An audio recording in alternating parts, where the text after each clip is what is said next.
My name is Chaquez McCall. I'm a local attorney, born and raised in North Florence. I'm right behind Monumental Baptist Church off Oakland Avenue. I grew up playing many of my days at Alla Jones Park. I went to Wilson High School. I'm a Tiger, a proud Tiger.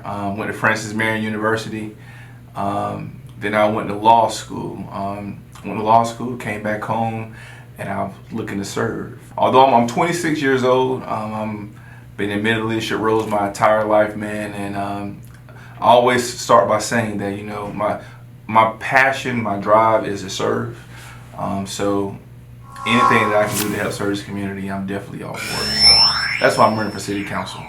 Well, it's a great way to shape it. I think it actually, maybe both actually. I will say my first reason why I chose law school was I'll tell the story all the time. I remember being a young teenager born and raised in North Florence, and my interaction with police officers was a lot different than I think a lot of people on the other side of the tracks.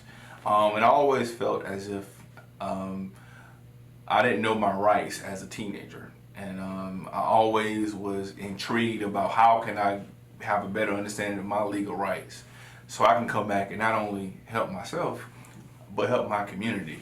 The only person that at the time that would really listen to my concerns was a guy named Ed Robinson. In 2014, I was advocating for body cameras when everyone was saying they was too expensive. I was a junior in college at the time, and I was advocating for body cameras real heavy. And he allowed me to come to this forum, and I had the opportunity to not cross-examine, but question police officers, question the chief of police, man, and it kind of intrigued me to go to law school at that point. In addition, I also served as I was appointed the voter protection chair by the South Carolina Democratic Party in 2014, and with that, I saw single-handedly how one court case disenfranchised, or it gave state legislatures across the state the opportunity to disenfranchise voters, primarily voters of color. And that definitely gave me the fire and desire to go to law school. So I finished college and I went off to law school at North Carolina Central University. I knew, again, as a young teenager, born and raised on one side of the tracks, you feel as if sometimes you're not being treated equally. So I reached out to my city council person. I was scared at the time, but I did it. My city council person was Ed Robinson. He answered the phone for me, and he answered the phone, and we gained a close relationship. Actually, man, he founded the I don't want to mess the wording of it up, but it was the South Carolina Black Chamber of Commerce. And him and Erica started that at the SMIT building, and me, him, and LaShawna would all get together and try to find our ways how we could help black business owners get more resources and stuff like that.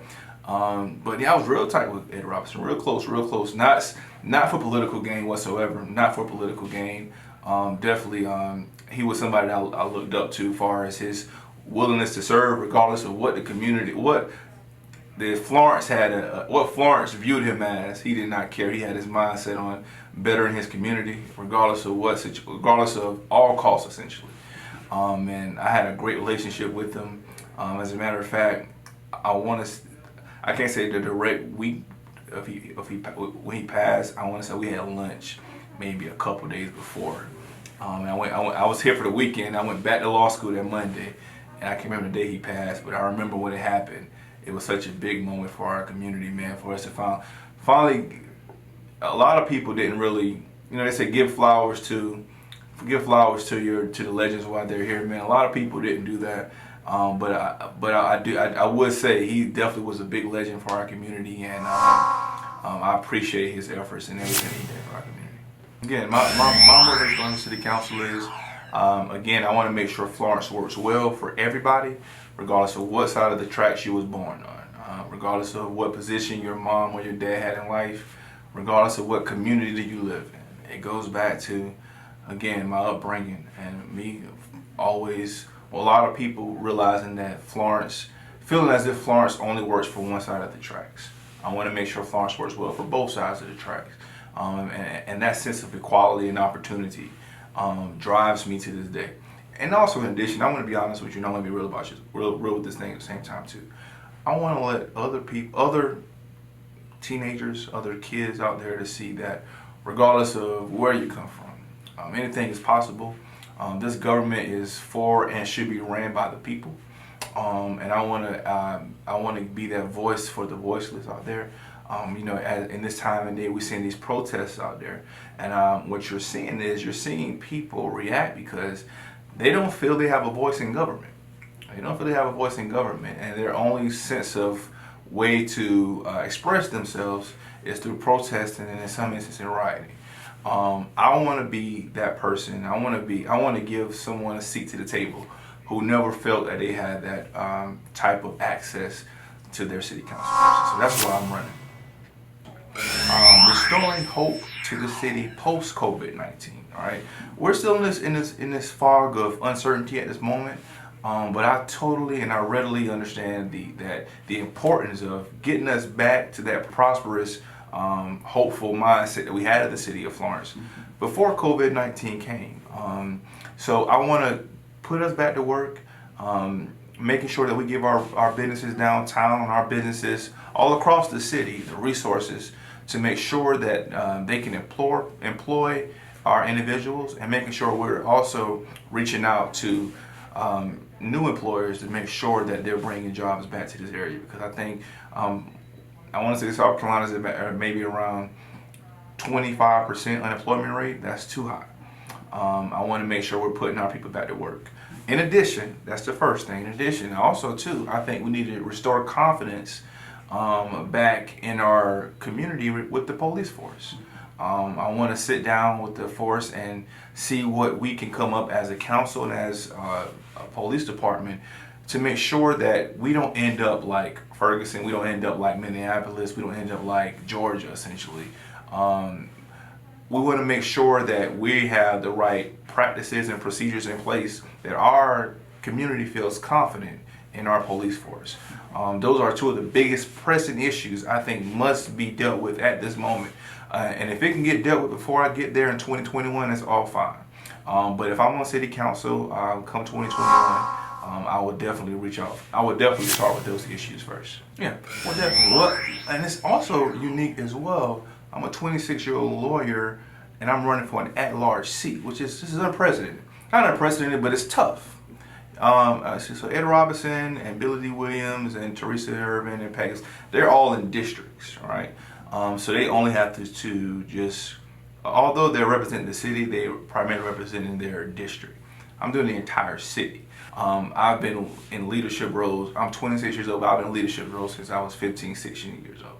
I'm an old soul, and I think the next city council person who gets this position should be a problem solver, all right? A problem solver.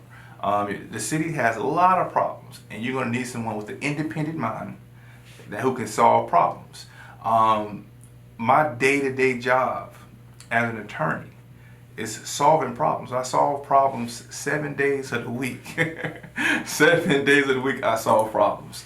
So I think I'm uniquely qualified for this position because I've been in leadership roles my entire life. And also in addition, I'm an attorney who seeks to solve problems of the city, and I'm well and trained and qualified to do that. So I think that separates me. In addition, I'm also a small business owner. That's something that resonates well as well. I understand about employing people. I understand that we don't, as small business owners, we don't have the big needs and financial needs as the big employers in the city. But I understand that each sector of a small business, they have their own unique problems. And I think that's what thrives our economy, and I want this city to help reach out to those small business owners, make sure they have what they need to succeed in this economy. I thought I saw a murder.